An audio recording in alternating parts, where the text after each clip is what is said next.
Naghahanap ka ba ng matambayan para makapagmuni-muni kung paano mo babayaran yung utang mo?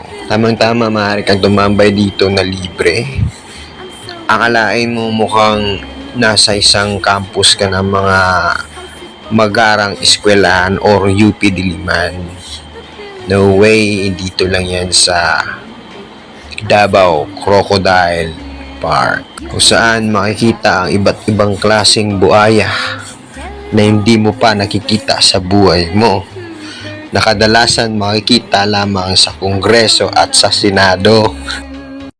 Anyway, kung mapapansin nyo, napakalinis.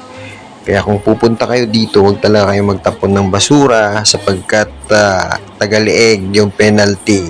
Okay? Lalo na yung mga hindi taga dito. Kasi kami alam naman namin kung anong gagawin namin. Kaya minsan binibitbit namin yung mga basura namin hanggang pag-uwi ng bahay.